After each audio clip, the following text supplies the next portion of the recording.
family package. No, I know you see those guys in the back. I know they be fucking up them cheesesteaks. Be gripping the hell out them things on them Johns. Oh, God, they definitely drafted Nolan Smith. It's definitely Nolan Smith. They called Jalen and George the hey guys.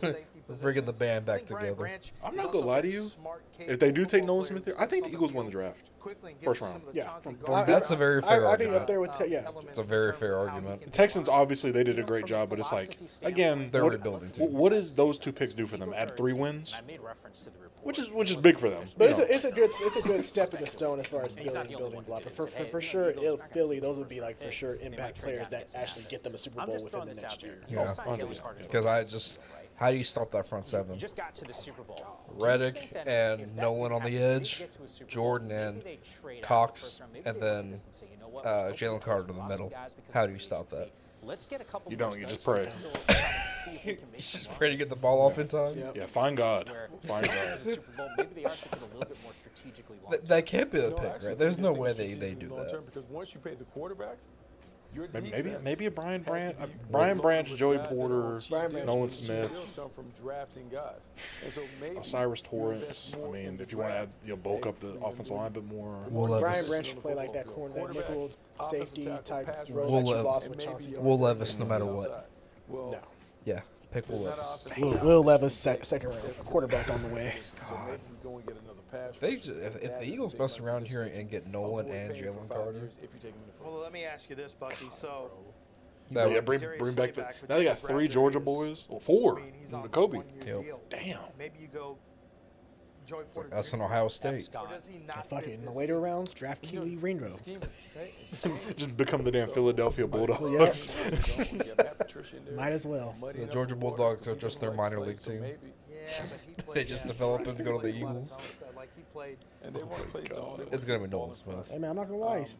I've been scouting some of the talent in the XFL too. There's some players that I'm just definitely wondering, too, worth I some mean, NFL I'll make a opportunities reference this to a couple year. of the Oh, safeties yeah? as well. Marcus Like Ben Epps, who's DiNucci? now Obviously playing with the hell, Raiders. not We him. mentioned Pick. I'll say I Akeem mean, Butler I'm for with sure. you. I think it's still defense. Yeah, Yeah. he's finally showing what he did at Iowa State. Finally. Josh Gordon? Go off the board here. That ship is sailed. Take his ass to the house. Actually, where is he now? Is he in the XFL? He is. Seattle. Okay, yes, they do okay. have The, needed the guards, other too, receiver 'cause on the thought Seattle, is, I'll take okay, him. look, this is Jacor it for Peterson, Kelsey, He's been and killing Cam it. Jurgens is likely to slip inside Abram the center. Smith, One position that you could be Houston, looking or at not is The running back? DC, Yeah, running back yeah. DC. or John Michael Michael Smith. Joseph, Both of them corner can back fit for DC, in and that also offense. Luke Barco Tippmann has from played San some Antonio. guard, so he can play Those are guard some and you guys. can move. It's good to see the XFL having success. Yeah. I mean, it helps like That's one the thing placement of it all. Like Yeah, people are it's a missing really good football. point, It's too, just 'cause like Isaac Seumalo this is my was fix. Exactly. Pittsburgh, Yeah. That was a guy that They was do a need to real change that game format though, changer because for there's them no way on that offensive fucking line. The attrition Arlington continues, the Renegades reloading should here be draft. in the I think playoffs he's in. over the Here's St. Roger Louis Goodell. Battlehawks. And one has a 4-6 record, and the other has a 7-3 record. Oh God! And look, they all know they picked Nolan Smith. That's why they brought all them people out. All right, here is the Eagles pick as we near the end of the Joining first. me on stage now are some very special guests, content creators who you know from YouTube, Dude Perfect, What did this do and perfect? Jason and Travis's mom, Donna Kelsey. Donna Kelsey. She's a cool person. But why wait? There's not a webcam on that. True, I know. That was my blonde moment of the day. I'm tired, man. It's been a long fucking day. Oh, you do a trick shot to announce the pick? That'd be pretty cool. Oh my god.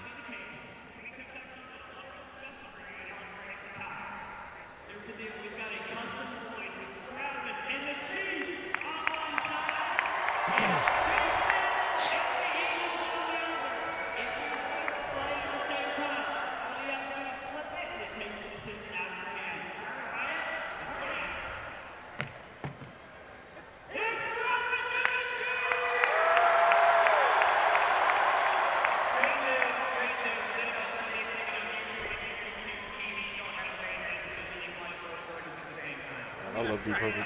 But come the fuck on. People that shit to do. Okay.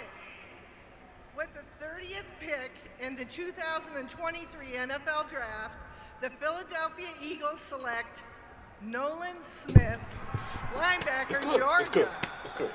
The league is done. Birds. How? How?